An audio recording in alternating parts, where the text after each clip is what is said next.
specific mask because there's also a mask. Charot. Diba?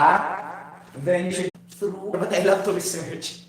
Okay, I want to out what are those effective ingredients so that we can come up to the most reliable vaccines for different kind of diseases, whatever. Really, okay. I know already some of the ingredients. Most are secondary metabolites, the phenols like that. You know na, okay, in the citrus fruits. But there's also other ingredients, right, that I need to research pa talaga siya. Then I need to go through the WHO in their, legit page in the social media. WHO means World Health Organization. And also the CDC, Centers for Disease and Control Prevention Center. So they have so many academic information there regarding about medicine, science, and health. Then you have to focus on that. Sometimes you need to absorb these terminology, something like that. Then you will learn a lot also. Di ba? Di kayo araw-araw lang politics, ganun. Araw-araw lang mga, di ba? Mga showbiz. Wala.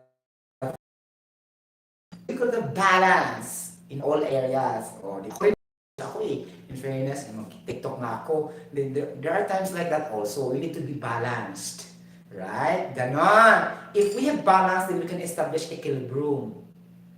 Okay? Something like that. Then, it will be stable. If it is not balanced, it will not be stable, then your bridge will collapse. Okay? That's why in building a bridge, you need to consider the centroid or the center of gravity in your weights declaration before you can build the bridges like that, and you must establish a very strong, solid, stable foundation above all things, because it will really collapse if you cannot develop your foundations very strong. And then you can do a lot of mathematics there, particularly strength of materials and engineering mechanics, because these are the centers of civil engineering. That's why I have a little idea, because it's also discussed in our strength of materials and engineering and strength of materials and engineering mechanics. We are common for that in our subjects in all engineering curriculum. Okay, what kinds of engineering is that? Okay, like that. Also have the knowledge for that. Okay, common to all of us. Engineering graduates and engineers. Okay, that's why I can also share a little bit for that, though I'm not a civil engineer. Okay, got the point? Muna siya, guys. Nakakaloka. Diba? Coffee without sugar. Oh my God. Mga vocal ad-libs lang ni, wow! I lose my stomach, diba? Nakakaloka. O diba? O diba, pwede na ako mag-endorse sa Ajinomoto. Okay? So I will be now an endorser of Ajinomoto. Umigonin ko dito nga. This is Ajinomoto, and then we need to control our intake of Ajinomoto because this is composed of monosodium glutamate that can deteriorate the cells of our brain. Well, if we put too much of this Ajinomoto vaccine in our food ingredients during cooking, wow, like that. Monosodium glutamate is a deadly substance, okay, same as the sugar. If we try to accumulate that in excess amount in our food and our intake of our human body. And I thank you. Ganon. Di ba? Parang ganon. Parang sumasali ka ng mga beauty pageant. Parang, di ba? Para it will sharpen your reasoning skills like that. Even though nobody asks you. O di ba? Parang nag-monologue lang ako dito, di ba? Monologue. Nakakaloka. Oh! Coffee for life without sugar. Ganon. O diba? Nabusog ko sa coffee lang without lunch. Well, huwag ko mag-lunch kaya kaya pa man ako. Charot! Yes, because the doctor says intermittent fasting is very good to the human health. Intermittent fasting is maximum of 16 hours. Imagine, maximum of 16 hours, how can I survive? Okay? Like that. You can survive by having a good sleep, eating the right kind of food, then you can just only have that 16 hours as your budget for your intermittent fasting. You will do exercise, okay? You do things that you love the most, Okay, something like that, and you will be happy, and then the rest will follow. You can achieve a very good health immune system because the doctor says intermittent fasting is good. Okay, yes, especially to those people who have a very less metabolism. Less metabolism meaning very slow. Slow metabolism, very slow breakdown of the substances inside the body. And there are also people have a very fast breakdown of substances inside the body, and then they will never get fat because their metabolism is very high or very fast. Compared to those people like me, I have a very low metabolism, and also to the gene factor of our hereditary traits of our offspring, genetic information, hereditary trait. Okay, even though I will eat rice today, the next morning I will become fat. Really, that's why I cut it off 100% so that I will never become fat due to our genes.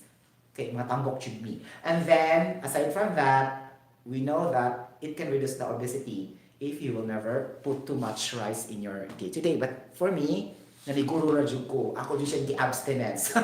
Zero intake of white rice or any kind of rice. Wow, di ba? Saya. Na-manage na ako siya for almost 3 years. Yes? Di ba? Ganon. Oh my gosh.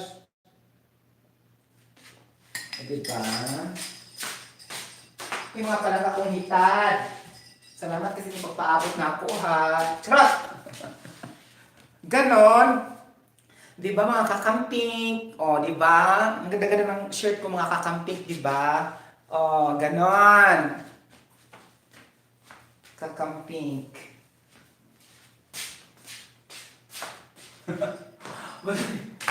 Nakakaloka. Diba?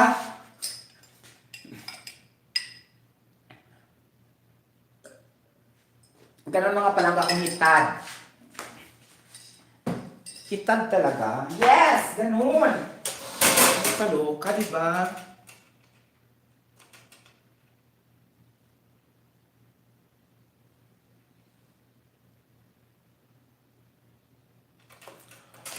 65 kilograms. Constant weight talaga siya, guys. Okay? I don't know. Sometimes I will eat, fatty substances like that. Sometimes I'll eat chicken also. Okay? Because here, always chicken, dili-dili alatul. Okay? That's why I don't go to the canteen sometimes because, I will accumulate fat every time. Nakakaloka yung mga fat sugar. Concern lang sa akong health, guys, ha? I don't want... Oy, disclaimer ba sa inyo, guys, no? I don't want to have an abs. Okay? Because I'm not a product endorser. I'm not a celebrity. I'm not an actor, whatever. I'm just doing this for my health talaga, ha? Okay? Kinamang ko ito nisulti na ako nga kuan. Up daw, up. UP. It's not. Because I'm not really... My purpose is not really for having an abs, having a very good bicep and tricep or whatever to be muscular. No, it's not like that. I only want to achieve good health because I have history on my health. I already shared that before to you guys. I already shared to you. I'd once become, this one, non-alcoholic fatty liver disease. Non-alcoholic fatty liver disease, meaning to say, this is the symptoms in your liver or inflammation of your liver in which you develop too much intake of substances, but not alcohol. Okay? Because there are two types, the non-alcoholic fatty liver diseases, and we have also the alcoholic fatty liver diseases. But in my case, I am on the non-fatty liver diseases, meaning too much accumulation of fats, carbohydrates, like that. Before I was 82 kilograms. Okay, now I need to reinvent myself. Reinvent? The term is okay, right? Reinvent. Okay, and to be innovative. And then I established this kind of healthy lifestyle. Ganon. For reducing a lot of kilograms. So 82 kilograms to 65 kilograms, that's my weight loss. Starting from 2018 up to now. Okay? So it took a lot of years to do this. Not only, mass. Because, guys, as I told you earlier, due to our genes and our family background, we belong really to the fatty people. So it's very difficult really, guys. Okay, even though I'm doing exercise now, if I will eat just a little bit of rice, in the next morning, there's changes in my, in my hips Okay, so if I will never do the total abstinence meaning zero intake or total refusal of food to eat. Abstinence is a abstinence is a common term in English, but some also cannot understand this term. In the benefit of those who cannot understand this term, that is the definition of abstinence. Okay, meaning total refusal, okay, of foods that you will be taking into your body. So I have total abstinence of white rice or any kinds of rice. Okay, like that. So if there are times that I cannot control due to some engagements or whatever, then I have to limit or reduce. But in daily it's my preference not to eat rice. Okay, and let's change that with the brown bread, potato, and skyflakes, something like that. Or any low carbohydrates. Guys, because citrus fruits and vegetables loaded also with carbohydrates, it doesn't mean only rice. That's why you will survive if you don't eat rice. You can still sleep, you can work normally because these fruits and vegetables have also carbohydrates. Okay, CHOs. Carbon, hydrogen, oxygen. Carbohydrates are energy-giving food. Ganon. And carbohydrates are also found in citrus fruits and green leafy vegetables. Not only limited to starchy foods. What are those starchy foods? These foods that have ample supply of carbohydrates. Ample meaning adequate. Di mo mapipigilan ganyan. Yung mga new term no, sa akong bibig. Ample. A-M-P-L-E meaning adequate or enough. Something like that. Okay? Vocabulary also in English. So, when I was in high school, guys, I really love, studying vocabularies. And it helps a lot during the NCEE. Okay? As far as I can remember, I had the NCEE result in our school. This is too personal. I will never say I am on the 5, I'm on the 6. Basta top 10 lang ako in the whole, in the whole class during the result of the NCEE, National Collegiate Entrance Examination. Okay, I did not study, okay, at that time. And the top one is, I remember, is our valedictorian. He's really the top one in our NCEE top 10 result in our school. Overall result. Okay? Nasulju ko guys sa top 10, pasok ko sa banga. Even though I did not study. Nakakaloka. Hindi mo sa dapat magtuon sa mga anak guys. Uy, di ba? Ano magtuon maka, NCE naman na, di ba? It's not really that, di ba? So, kuto ba sa ma-answer? Yun lang. O, di ba? Nakiusap naman siya karon ng mga kuan, mga NSAT, usap pa na siya, usap na siya mga entrance colleges. Before ka mag-college, that result will be useful if you will take what kind of course you'll be able to take. And you cannot take engineering if your NCE will not reach 80%, something like that. University is very strict. If your NCE is not above 80%, you cannot take engineering in your school. Okay? CIT is not yet that particular for that. Okay? Because they don't believe that your performance in your lower level, educational level, is just the same with your college. There must be a changes after all. Okay? In which true. Okay? Like that, it depends on the type of schools you will be able to enter in your college. Okay, there's too much higher qualifications to others, and some also not like that. And it's up to you where you're going to enroll. Di ba enroll ang tawag niyan? Enroll or apply. Di ba? Kakaloka. Ganon siya. That would be the relevance of NCEE, INSAT. I don't know what's now, the equivalent for now. Anybody have an idea what's the equivalent for that now? Entrance collegiate examination. Na when you go to the college, that will be the basis you can take this kind of course like that if it meets the criteria of the of the curriculum like that. Okay, so something like that mga kalangga. Okay, ganon. Okay. As far as I could remember guys, during the NCE examination guys in my high school, naglibog man ko sa math. Really? Dito sa abstract reasoning, libo ko guys. Magmoto'y nakapagamay na ako sa akong score. And then, despite of that, di ba, pasok yapon ko sa 10, di ba, parang, so, if I am really that good in math, maybe siguro matup ako sa taas-taas. I'm not really that good, very good in math, that's why. Okay? Always saying that to you, I'm not really that, very good in math. Tuwa-tuwa na ko guys, average. Okay? Pero, ma-excel ko if I will study more for that. But, dili jud to katong paspas kayo mo kuan ba ma-analyze na ganun. Pero sa una ko mo paspas kayo mo solve. Okay? So dili magto makakuha ako mo tuon jud math para makakuha ko. But some of them they will not study but they can really get the answer very well in math. So that means na ako'y lower level of math IQ compared to them, right? It's gonna be like that. But in the memorization subjects, particularly English, dito ko excel. For example, technical report skills.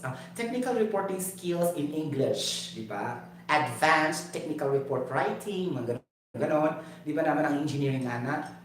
Excel ko dito. O di ba? Nakakaloka. Ganun guys. Okay, dito ko na. Actually, kasi ko kailangan ng numbers. Okay. I don't like numbers. Since I have no choice, because this is my profession, little by little, I start to love it. Because that's my profession. Really, guys, I don't want to become, this kind of profession, but my scholarship has no broadcast journalism course. I really love to become a broadcast journalist. Really. Really, guys, when I was in high school, I really love to become, a renowned broadcast journalist all over the world. Wow, all over the world. Libreng mangarap. Nakakaloka. Diba? Masasaya kaya you are one of the, broadcaster in the Europe or in the America, something like that. Then, oh, he's a Filipino. Wow. Oh, diba? Masasaya. Diba? Nakaka-proud yung mga ganun leveling. Charot! O libreng mangarap yun, diba? Sige na lang. Hindi na akong gusto guys. Sa una pa. That's why I love writing. Okay? Writing articles. Then I wrote also a poetry. Just 2 days ago. Guys, not to be arrogant. This is a gift from God that gave to me and I have to share with you. I do it in 15 minutes. Around 10 to 15 minutes only. The title of this poem is My Life. Wow. So there are at least 4 stanzas. The first stanza is all about, I live once, I will die once. Wow. Nakuha ka lang itong mga bana. Hindi pa? The Bluetooth device is ready to pair. Oo, mga kalangga ko nita. Dali na ako sa karon. Oo, mga kalangga ko. Kadiba, busog dyan ko sa coffee without sugar. Wa ko'y lunch. Escape. Na parang nag-fasting dyan ko, guys. Ako gutuma, alam mo. Okay. Now, this is my poem created last 2 days ago. Then, as far as I could remember, guys, I did it for about 10 to 15 minutes in my, in my creation for this particular poem or poetry. Okay, something like that. This is topic in literature, right? Literature. Okay, and they're also in journalism. Okay? Okay. First stanza. The title of this poem is My Life. Okay. Are you listening, mga palangga? Kumitag. Ay, nakaloka. Okay. First stanza. I live once, I will die once. Okay. Fight for what is right, and it is my right. Okay. I may be weak, I may be strong, but relinquish the fears to the triumphant from struggles. Life is lonely without people whom you love. They will guide you in the direction of an adamant of a true love. My life, your life, our lives are in the glory of real life. Okay? Steadfastly resilient in the adversities of life. Ganun lang. Di ba? Very quick. Ganun ko sa term din. Steadfastly resilient in the adversities of life. Okay? gonna cutting apart. And then my life, your life, our lives, tantamount in the glory of our real love. Wow, tantamount. Medyo tantamount kayo, nakakaloka. Okay? They will guide us in the direction of the adamant of a true love. What do you mean by adamant? Okay. This is not an English lecture. Since I have knowledge in journalism, I have to share with you guys. Okay, what is an adamant? And then the deep terms here in my poem created are adamant. This is the first terminology. Second, resilient. Third, adversities. Okay. Fourth is gonna be relinquish. Five is what else? I think it's only five, not common terms, right? So triumphant is common already because that is victorious. Triumphant meaning you have to win. Okay, like that. Consistent is common also. Consistent you have to. Oh my gosh, what's that? And then adversities is not common. Adversities meaning failures like that, and the negativities around you. People who try to push you down into the ground. Detractors, critics. Okay, negative criticisms. These are adversities. Okay, now adamant meaning strong and consistent. You are not fickle-minded. You always be impartial. Well, another term, impartial. Guys, if you listen my terms, just go to the dictionary because sometimes, really, guys, sorry for that. It will just come out automatically in my mouth. I'm not planning this to release in my mouth. It will just come out when I talk and when I communicate to you guys. Okay, like that. And then we have also resilient, meaning formidable, meaning brave, something like that. You have strong principles in life that cannot be altered due to certain conditions. You are really a strong, principled individual, something like this. Resilient or formidable.